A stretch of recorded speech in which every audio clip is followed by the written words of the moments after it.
Welcome back to another episode of Sims Sundays. Now this week we have a very exciting guest and potentially someone who probably the general audience would probably call the face of sim racing in a lot of circumstances. Now he is an F1 esports world champion and he has a pretty insane rep when it comes to beating maybe some real life racing professionals at like the highest level of rally and all that. It is Lucas Blakely. Now Lucas Blakely came on. Incredible personality. He was so entertaining to talk to, and honestly, like just the stories he holds as somebody who started off in sim racing, it's mind-blowing. So we hope you enjoy the episode, and here it is. Lucas, welcome to the show. Great to have you here. There is a lot to talk about. How you doing? I'm all good, thank you very much. How are you? Yeah, good. I'm excited for this. I'm very excited. There's a certain pedigree with the name Lucas Blakely in the sim racing world. I feel like you popped up in a lot of different spheres, and most recently, congratulations on your GB4 podium. Thank you very much. It was very surreal. It goes by very quickly as well because we're already Friday somehow. It is very scary how quickly time passes. To think it's a week ago tomorrow. So. But it was one of the best experiences of my life. I didn't think I'd, be in that position where I was able to, try and chase a result like that.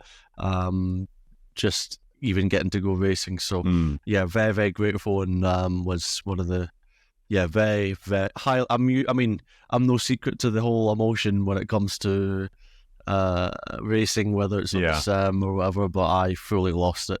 It was just sort of uncontrollable emotion because I was like, I can't believe it.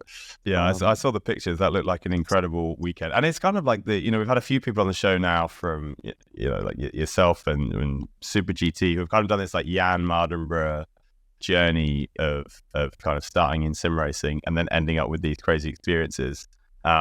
It's kind of cool that you're doing them side by side at the same time, because often you'll find that the sim racing tends to take a back seat as the real racing ramps up. Like if you look at someone like Jimmy Broadbent, for example, he's doing all the stuff with the Nordschleifer now, so he's apologizing all the time on YouTube to his fans, being like, I'm really, really sorry, I haven't recorded anything, I've been racing everywhere.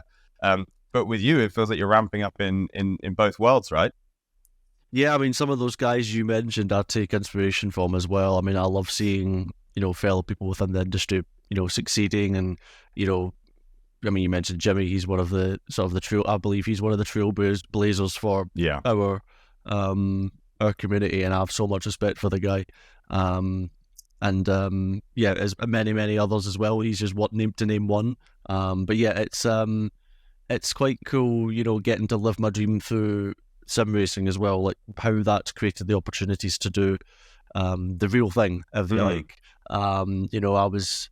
It was 2015 was the year that I had to stop go-karting because my mum and dad I think they did absolutely everything up until remortgaging the house. And at that point, it was like, okay, Lucas, we've given it everything for you, but it's just too much. It's so hard for families, even today, whether it was back when I was racing in karts or even now, it's a tough world, motorsport. So, it is, to get these opportunities I try and savor it a lot more.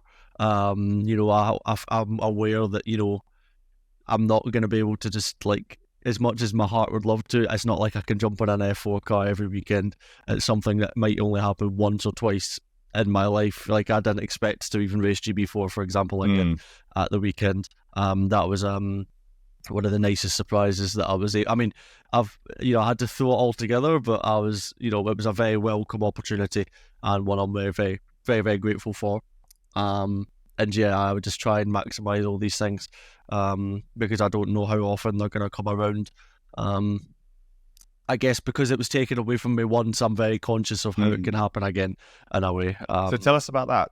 So that was karting, right? So karting was taken away in the sense that it was just not kind of financially feasible anymore, which feels like a real common story. Actually, amongst sim racers as well, there seems to be a direct correlation between like the best sim racers and those who spent a lot of time karting, which is interesting because then there's a parallel there with the real world. Like if which we all have, if you watch something like Drive to Survive, then, or you've listened to the Beyond the Grid podcast, for example, like you'll have heard so many of the F1 drivers will talk about their start in karting. And it's interesting how like one-to-one that relationship is between karting and motorsport and karting and sim racing. And it's a positive signal for the world of sim racing that if karting makes a difference to sim racing, then sim racing must be fairly accurate as a simulation. Yeah, I mean, karting is one of the most, I call it like the bedrock, if you like. It's where you have the bread and butter, it's the foundations of every, and I think basically every racing driver says the same thing. It's very like it's a common theme where, you know, karting is just where you go and learn the fundamentals, and it's the purest form of driving. You know, it's not about, you know, saving things or like doing, it's not so much about like complexity. I feel like it's a lot more, it's just raw racing, you know. That's what makes it so fun. And obviously very quick as well. You know, power to weight ratio in these things is ballistic as well. Yeah. You know, you're in something that weighs very little but goes absolutely rapid. And it's amazing fun. And when I've always played sim games, for example, even like when I was karting, like playing, I had a wheel and pedals even on F1 2010. Okay, so sorry to interrupt you, Lucas, but we can't just brush over that on this podcast. We have to know exactly what the wheel and pedal set was. Oh, let me think. It was but for 2010, it was like the basic. I had an Xbox for F1 2010, and it was basically like the standard wheel that you had for that at the time. So it was like the same brand. It was like the same brand as whatever Xbox had. So it was literally like, I've got a picture of it somewhere, but it's it's in the loft actually, but I've still got it. And I put up with my dad and I made a makeshift desk. I had a spinny chair and we had a makeshift desk. It was made of literally 3 bits of wood that were drilled together. And the legs kept breaking, so it kept like wobbling left and right. And I just had it on the TV and I'd drive like this. So that was, it was quite, we've come a long way. Yeah, it was a long time ago, but it was, very, very good. And that's, but what I was saying was I'd been playing even on wheel and pedals from back then, even just as a casual, you know, F1 game enjoyer. And then, I did that all the way through karting, but then, back to your point about, you know, karting and the sim, everything I learned in karting and all the, you know, the technique and the fundamentals, I tried to just carry over into my sim driving, on the F1 games or whatever it was I played. I always tried to just carry over whatever I learned. I believe that, you know, the learning and racing is universal. You know, you can learn something from somewhere in a completely, you know, different realm of driving that then transports and transfers onto something different. I believe there's so much you can learn to be from many different areas. I don't believe in, you know, certain things not being useful, if that makes sense. I think that anything can be useful in a way.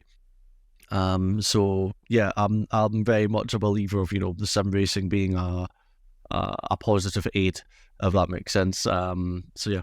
Yeah, because there's certainly differences, but then you hear you know, F1 drivers and GT3 drivers. A lot of them will say that they've done a season or an off season or a few weeks of rally, not because they necessarily want to go into rally, but because the skills that you learn in rally are so useful in GT3 racing, GT4 racing, or even F1 and F2. And you have got a bit of experience rallying in a particularly famous case where you, and I quote, beat Sebastian Vettel. It's such a scary thing. Like, those are very, like, I don't know. Like, I still get quite.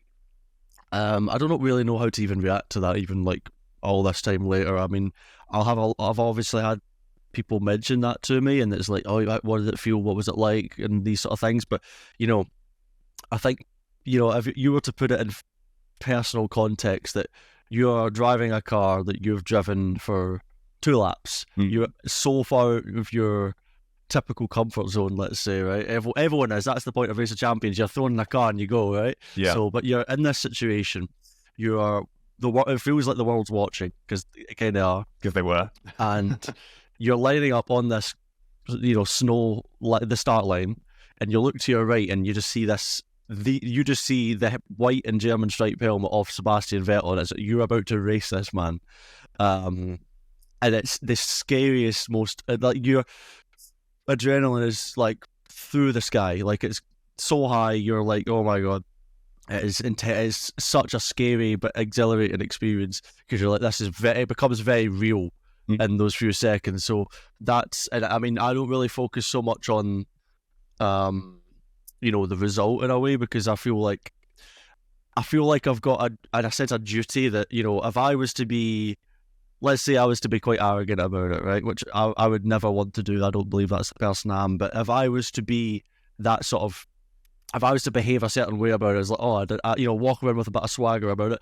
I think I've been doing discredit, and it was also discredit to the community, sim-wise, but also I believe that, but it's just not who I am anyway. I mean, it's not something I don't want to ego these things. I believe it's a lot of nonsense in that regard. So for me, I want to be humble in the fact that I even had the opportunity to race Sebastian.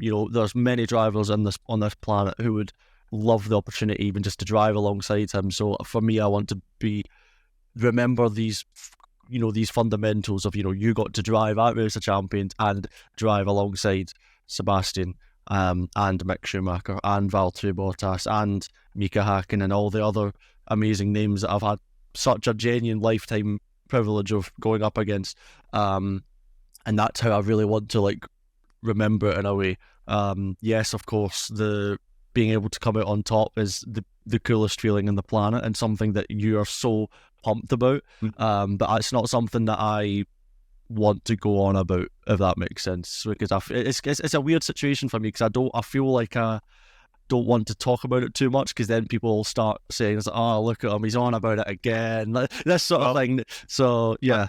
Yeah, I mean, I don't think that is coming across at all. There's like a quiet confidence mixed with a respect about how, because I've seen you talk about the race in the past, and it's that you approach it in the same way, and it feels like a really kind of conscious, almost like calculated has a bit of a negative connotation. I don't mean it in a negative way. I mean, it's like you're quite conscious about the way that you portray the events of that day. And you're right, what an incredible experience. I imagine if you'd come second, you would have enjoyed it like only slightly marginally less, because you get into race against Sebastian Vettel, right? That's absolutely incredible. And it's interesting as well that your career has been so varied, and it hasn't been long. We're not talking like 20 years, right? But you've done so much. Like there's so many different. You've done go-karting and then sim racing, and you did the E-Race of Champions. Even within F1 esports, you've raced for two teams, right? So is that something that you strive for? Are you looking for variety, or has variety come knocking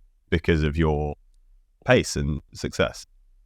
It's a good question, actually, because it sort of gets you thinking. I think that, yeah, for variety-wise, I've always just enjoyed driving. I mean, what can I say? I've grown up playing different games. I've played F1 games. I've played Assetto Corsa. I've played Forza Horizon. Like playing so many, amazing games growing up. I play everything. I mean, I just enjoy. I love trying different things as well. And we were talking about Race of Champions there, but skills that I developed for rock and car control and throwing a car around on a surface of no grip. These are all things that people can choose to believe me or not, but drifting around on Forza Horizon, with learning how the 4-wheel drive works, learning how to throw cars in, trying to do silly reverse entry drifts and stuff like that. Like doing these things though, like for years and years, and doing different types of sim preparation, or just playing different sim stuff. So like drifting on a Assetto Corsa, or throwing a car around on Forza, or being as precise as you humanly can on Formula 1, or driving in the wet on whatever it may be. All these things I just mash into one and try and make an experience out of it, or like try and make the most optimal thing about it.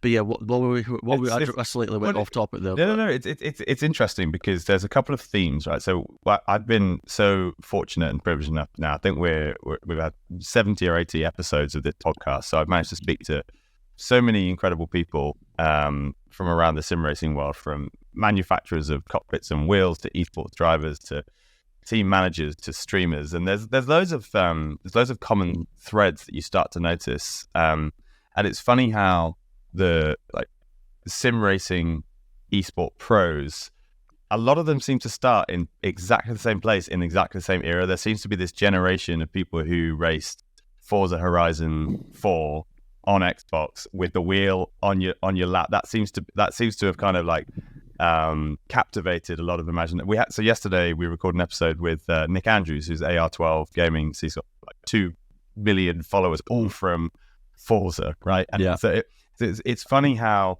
those early experiences of Forza translate into success later on in the sim racing world. So I would put it to you that because you've had this variety, you have a more rounded approach to racing, but I mean your physical driving style. So would you agree that your driving style has been influenced by the real racing and the sim racing and the variety in both that you've done?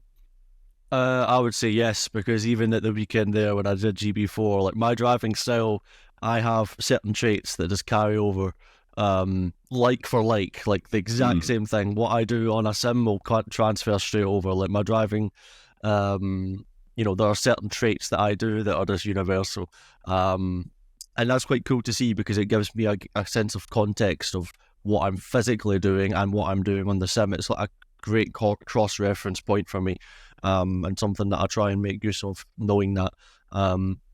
So yeah, I think that the sim is it's interesting when you get to compare these driving styles, and I definitely think that there's a lot of different things that have influenced that, but it's also trying to be adaptable, like not being singularly I have to drive.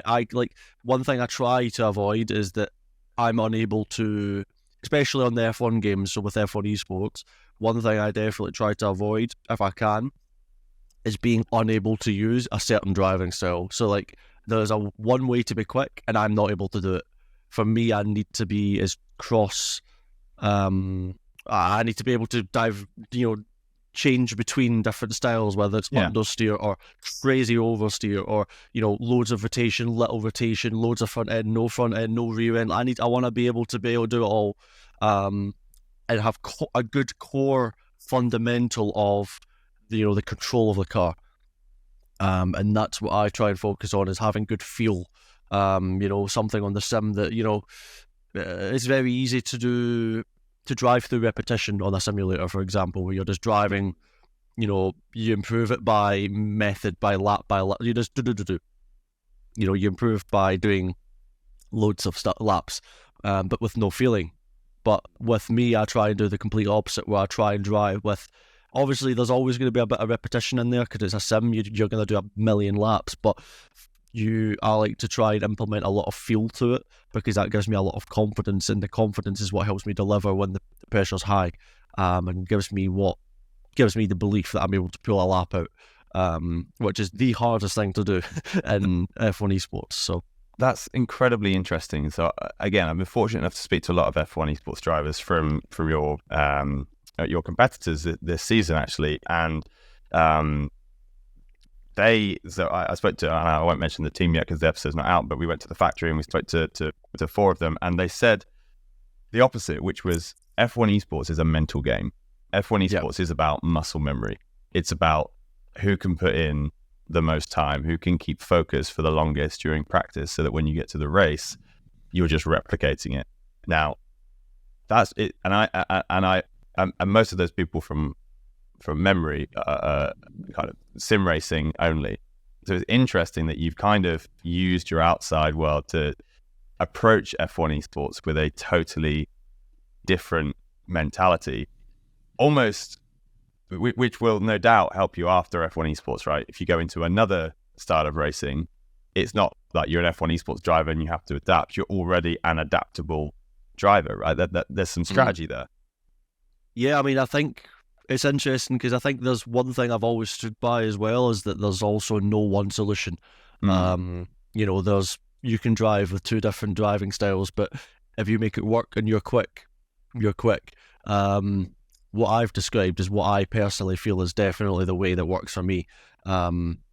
And I believe, and for sure, there's elements of truth to every side as well. You know, you touched on, you know, whether it's doing as many laps as possible and then just trying to replicate it. That definitely works, because I've tried that myself. I've done that, you know, years ago as well. But yeah, it's just, there's different. This is when it gets down to like the, you know, we're talking the final percent, when you're trying to find that extra little something that puts you in that place where you're happiest and most comfortable to perform when it absolutely matters. And that's, you know, where I start. That's where you spend most of your time, is finding 1%. People get mixed up, I believe, with sim racing. And maybe particularly F1 esports, people is like, oh, how many hours is this driver done, or that driver done? Oh, that's why they're so quick. They've done so many hours. You know, I went away for GB4. I jumped on for one session and was instantly on the pace within my first session, because the time spent isn't about trying to get yourself up to speed all the time. Of course, yeah, sometimes it can take you a session or two, or maybe you need to adjust a few things. But, you know, if everything's all smooth, you know, it took me one session to get dialed in. You know, just a few laps, because it's so, you know, you're so tuned into everything. And that's sort of the how high a level we try and operate on. But I think that what was saying there? My brain's went blank. What were we saying there? But what was the original point? My brain's just hit a blank spot. Started on the F1 game, played it for 10 years, absolutely love it. A lot from some esports drivers is that it's difficult to feel, and you seem to have found a way to feel it. That's one of the hardest things, though, is like, it's, when I say generate feel, it's about generating cues and generating feeling that you understand what the car's going to do next. Like, me driving the F1 game doesn't feel like driving a real, you know, it's not going to feel like the feeling in the steering, for example. It's not going to feel like how it feels in a GB4 car, for example. Yeah. Like, it's about creating and optimizing the platform you're on to get the best out of it. And I think definitely my approach is maybe slightly more unique, let's say. I think that, broadly speaking, you know, there is a bit more of a general way of you can do it, where I think I'm maybe slightly more unique with how I like to go around doing it, with how I like to try and focus on maybe even sacrificing like a smidge of like pure lap time potential. For example, if I went on time trial, there's certain things I could tweak and change to make it quicker by taking feel away. Interesting. But then when I try and do it online, for example, or do like a lap on the moment, you can't do it, because I don't have that same feel that gives me the cue to know what the car's going to do. And that's why I try and focus on my car control so much as well. Like, you'll maybe see clips of me just, you know, drifting a car around in an open lobby in a wet thing. But these are, you know, it's the car control, its ability to know what the car's going to do. It gives me the confidence, and that's personally what I feel works best for me. Yeah. But again, there is no one perfect solution. What works for me almost certainly won't work for, you know, absolutely everybody. And what works for other people probably isn't going to be what my preference is. But I've just honed in on a style that I think works for me, while trying to be as broad as possible. It's quite interesting how you're trying to fine-tune so specifically, but then you're also trying to keep your horizons as broad as possible. So it's you know, this is, again, it all comes down to the 1%. You know, you can jump on and with just, so everything sort of set a standard amount or whatever it is, right, whether it's settings, whatever, and drive up to a certain pace. But, you know, I'm trying to find the last available amount of time, because that's what's going to separate, you know, the margins, and that's what wins and loses championships, because it's so close. So let's dive into the method then. So for people listening who, and I think this will apply for any game, right? But for people who are listening who are trying to get faster, perhaps they league race, or they're climbing hot lap leaderboards, etc. When you come to a new track, or in fact, let's go all about it. New game comes out, right? So F1 24, and you got a new track. How do you approach getting up to speed with a track? So like, I'm trying to see if we can tease out some practical steps for people listening who are like, I need to get better. I've got a race in a week's time. What's a methodical way of learning and getting up to speed on this track in this car? If it's a new track, then you're probably going to need to learn where it goes. So I would say everybody will usually start on time trial, especially if it's like a starting point, right? So that's how you just do laps, do laps. That's your go-to place where you just do loads of laps. But I probably spend a lot less time on time trial than the average person, especially during a season. At the beginning of the game, it's completely different because you're just sweating out laps and it's easy to just do one thing and it's easy to jump between things. But I think that, to prepare let's say you had a league race and you had to learn a track, definitely do time trial to get yourself up to speed. But if you feel like you're plateauing or you're at a limit, there's no point in you trying. Why would you spend, another 2-3 days on time trial, plateauing and like gaining, half a tenth, on a leaderboard for whatever purpose, for then instead of putting some practice into whether it's Grand Prix mode or online, where you can practice, because on time trial you don't even have tire temps.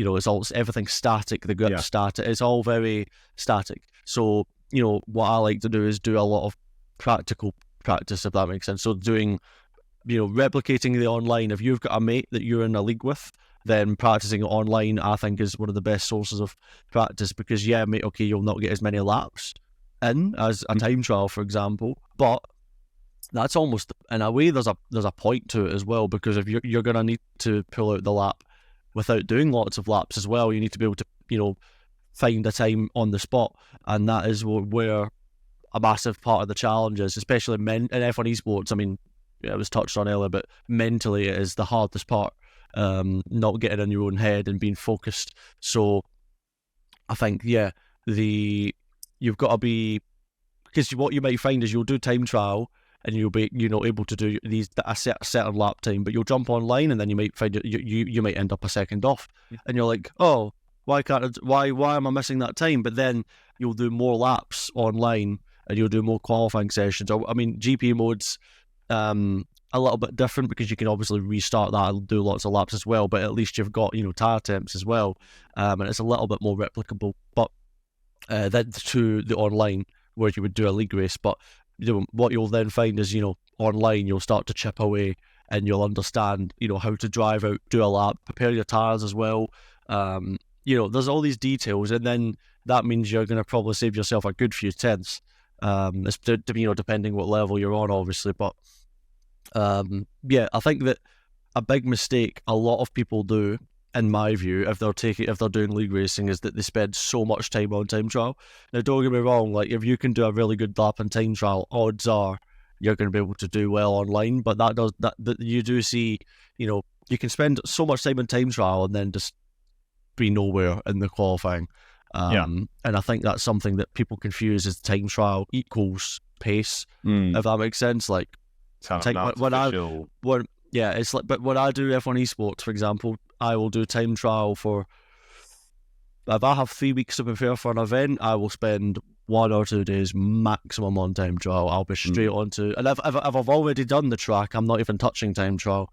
For example, for me, it's all about preparing what will be most likely to happen, and that's online, doing race practice, quality practice, different weather, doing as many scenarios that could actually happen.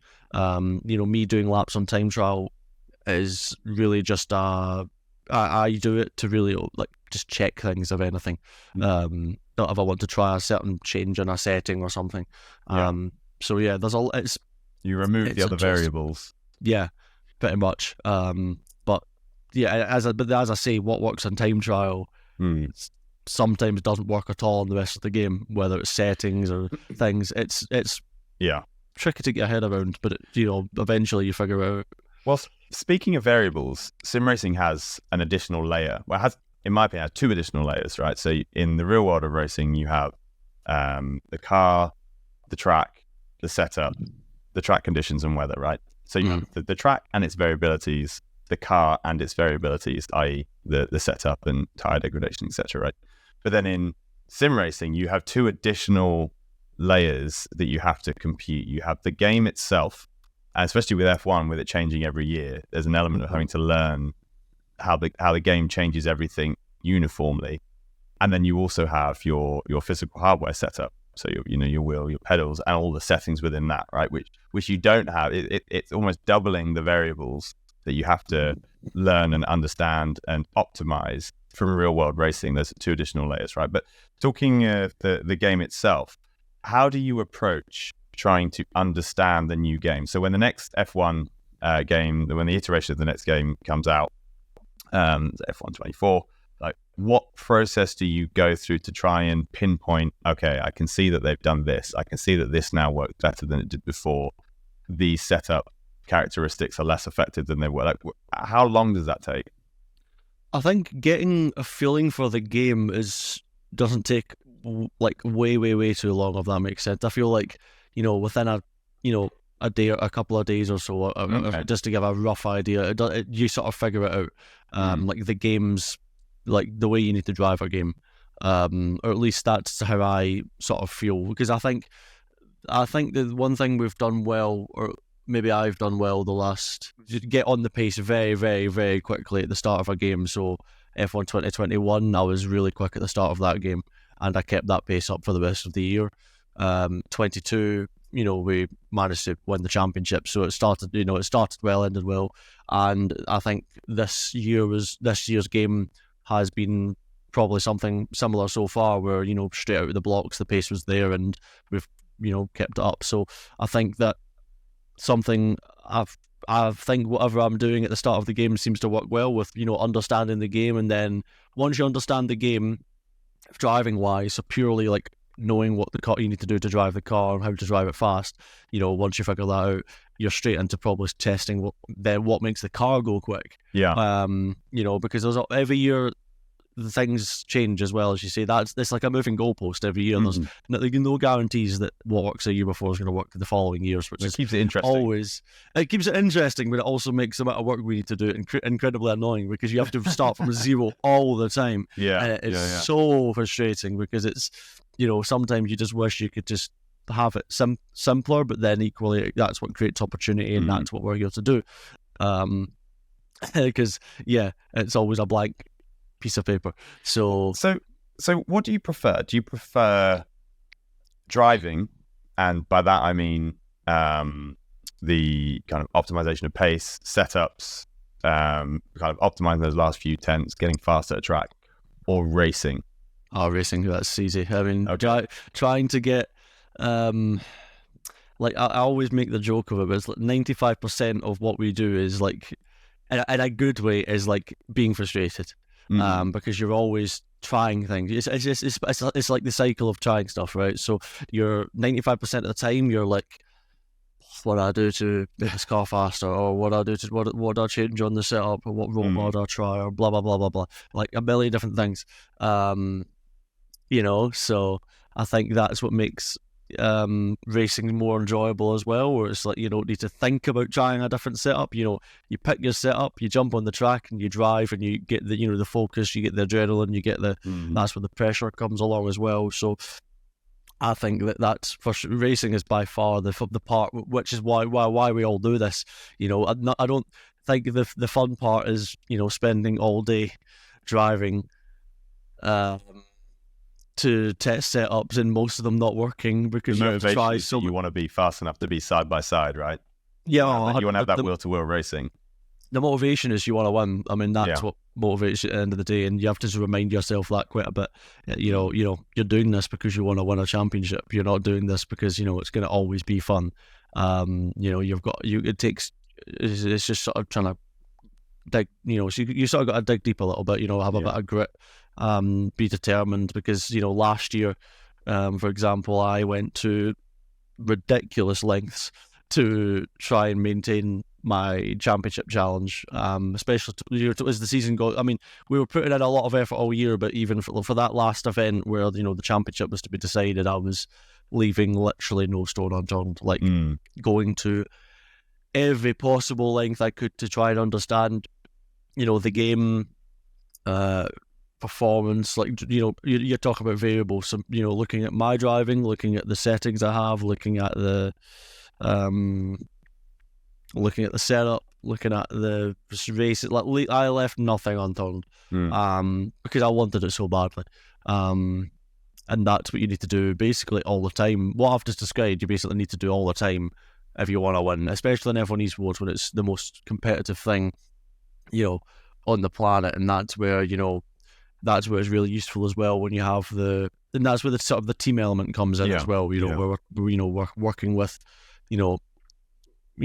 McLaren Shadow. It's been, a great time, first of all, being with them the last, trying to think how long it's been, but over the course of over the last year, and yeah, getting to work with all the various partners that we have, whether that's Alienware, Splunk, Logitech, getting to dive into different areas that you didn't think was possible as compared to maybe before, where it really brings the F1 to the sim. If that makes to the sim racing, if that makes sense, you start applying new processes, new ideas, and that's where it gets really, really, that's where it gets really quite cool as well, where you see the crossovers and different things, and it makes it all a bit more professional as well. So it's pretty. I think that's quite a cool thing as well. Yeah, no, totally. And talking of McLaren Shadow, it's a cool brand. It's a really, really cool brand. It's the coolest brand, right? So, I'm going to have to remain Switzerland, right? I'm not allowed to, but it's a very, very cool brand. Like the hoodie that you're wearing at the moment is, I absolutely love it. I'm going to buy it straight after this. But was that a draw for you when, the driver markets, and you probably had your eye on some teams more than others? Like, was the brand itself and the partners that they have and the way they portray themselves, was that a draw for you to try and race for them, or is it really just about, I want to join a team that's going to win? I think that, well, first of all, it is just a massive privilege to be able to represent, McLaren as a brand, such a historic, central figure in motorsport and Formula One and now in esports as well. So first off, it's a massive privilege to even be in that position, something that I still sort of have to stop and think about. Like, honestly, quite a bit. I have to stop and think, how is this what I get to, do, and all these sort of things. It is very surreal. And yeah, I think that, I've made no secret of it as well. When I was growing up, I was always watching, it was always Lewis in the McLaren, Lewis Hamilton, winning the championship in the McLaren, and I grew up supporting McLaren as my favourite team, all those years. And then, being able to, be part of such an iconic history is something that I feel you find very, very special, and something that I sort of, the fact that our esports, my drivers' championship trophy and the team constructors' esports trophy is in the trophy cabinet at McLaren Technology Centre is something that every time I walk by it, I look over and I'm like, what? How? It's absolutely, it's so surreal. You've got a part of history that you've helped influence and been a part of something bigger than yourself as well, being part of a team, which is something that ever since I joined McLaren Shadow has been something that I've enjoyed so much, as being part of a unit of people that are all driven to be on top and be, striving for more success, and really having, common goals aligned, which is something that, I'd never had up until I, became a part of this, amazing team. So for me, I'm very grateful that I would get to, be a part of this, because, it's something that, I think I'm quite sure younger me, if I told them, you're going to drive for McLaren one day, and they'd be like, wow. So, it's something I'm very grateful for. So we've spoken about variety on the track, but let's talk about variety off the track. Give us a flavour of the sort of things you get to do with McLaren Shadow that you maybe didn't expect to be able to do off the track.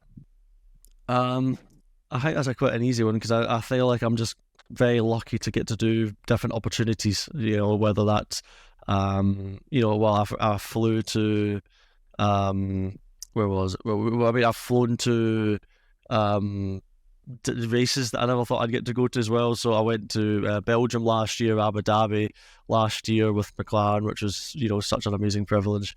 I got to, this year I was with them at the British Grand Prix. So, obviously Formula One, but, I'm very grateful even for those things. But out with that as well, I've even had the very lucky opportunity to do some cool content things as well, which is something that, I'm very much also, focused on when I get the time to do it, as well as, putting some time into content. And getting to do that with McLaren has been really, really cool. I love, making the content that we do together for, whether it's the Shadow YouTube channel or whether it's the Shadow socials. Is very much very, very cool getting to make some really cool content with some really cool people, which is something that I also, really enjoy being a part of as well, out with sort of the esports bubble, if that makes sense, or the driving bubble. I quite enjoy being more and more integrating with this sort of content, so it's really cool. What else? I'm also getting to drive McLarens is quite cool as well. I'm very, very lucky in that sense. I've got to drive an Artura. Oh my goodness! A few times. I drove a 720 at Thruxton, which was so quick. And then I drove an Artura. I've driven Artura a few times as well, which is really cool. So, these are just a few things to name a few, but I think, I could sit here and keep explaining for a while as well, how amazing it is to be part of, such a iconic brand, and getting also to do things that are pretty damn cool along the way. Which is something that I'm very, very grateful for McLaren providing us with the opportunity to do these things. And you seem to enjoy it. You seem to. I've spoken to a lot of esports drivers who kind of insinuate that it's a means to an end. It's kind of, you got to take the rough with the smooth. They're all about the driving. They're not so much interested about the media and PR, which, as a podcast host, never felt great. But it feels like you kind of enjoy these opportunities to go out and represent the brand. Yeah, I mean, I'm probably one of the few exceptions, I guess, then, where I actually don't mind doing the media as much. I keep getting told, that's going to wear off, Lucas. That's not going to last. People keep telling me, just within the community, is that ain't going to last. But no, I've been going quite a few years now, and I'm still. I mean, even doing this podcast, for example, I'm not just saying this because I'm on the podcast. Yeah, you were listening to Silverstone Grand Prix, driving an Artura, getting to go on the Sim Sundays podcast. Yeah, but I generally do enjoy, this sort of thing as well. I like to. I mean, I can hear my teammates already chirping in the background. It's like, oh, that's because you don't stop talking, Lucas. Of course you're going to love a podcast. So, it's perfect for me. I've had to do very little work. I think the point being is that I do genuinely enjoy. I mean, I think it's not a bad thing to enjoy it as well. There's multiple different areas to. Obviously driving is the number one. The stopwatch is always going to be the most important thing, right? Your speed, your pace, these sort of things. But I think it's also very important to try and enjoy other areas of your work, if that makes sense. Whether that's, I mean, obviously I'm very privileged and very lucky to be in the position I am, where I get the position I'm in, to do the things I get to do. Something that I'm aware of how lucky I am as well, because I know there's a whole other kind of worms as well out there where it's, you still get the comments even now where it's just like, oh, well, get a real job and see how you feel, how you fare. And, I don't think a single esports driver ever would knock. It's not that we're trying to knock, any ideas of, we're very lucky. We know we're very lucky. Or at least I'd hope we all think we're very lucky, because we are. There's only 30 esports drivers in the world, so something that, I'm very conscious of that. I do think about it more than people probably realise, where I'm like, I'm in such a lucky position, and I've got to really make sure I don't waste that as well. I think there's, it'd be very easy for, there's always going to be assumptions, that's sort of the way it goes. But yeah, I think, interesting. I think Kimi Räikkönen possibly made it cool to not be interested in the media and the PR and the controls. Kimi, though. Kimi could get away with it. A lot of people have seen that and be like, oh, that's cool. I'm going to be like that. But actually, you're getting to talk about something which you're quite clearly incredibly passionate about, and I have really, really enjoyed this conversation. And I'm sad that we're allocated time the McLaren have given us. But Lucas, thank you so much for your time. I've really, really enjoyed this conversation, and good luck with the season. Thank you very much. It's it's been good fun. I've enjoyed it, and yeah, I will do my very best in the upcoming season. So yeah, good luck. Thank you. You got this, man. I mean, I don't even know what to say. Like, that episode was incredible. I mean, I'm not gonna lie, it was like my 100th time listening to it, but each time it just feels so good to listen to. And like the stories he has from somebody who really just started in this industry by playing video games is crazy. Like, you wouldn't imagine that like playing, Forza 4 would eventually lead you down a path where you're competing every day in F1 esports, and also like getting opportunities to go to F1 races across the world and meet all sorts of people, and even race against world champions like Sebastian Vettel. Like it's crazy. But since that's the end of the episode, we hope you guys enjoyed. Please drop a like, subscribe, and if you're listening on Spotify, please don't forget to follow and just subscribe to the podcast for weekly updates. Also, thank you to our partners over at Asset Tech for sponsoring the podcast. We really appreciate everything they've done to help us over the last few weeks, especially with what happened in Sim Racing Expo. Thank you guys so much for all the help that you've provided us. So that's everything, guys. So we'll see you later.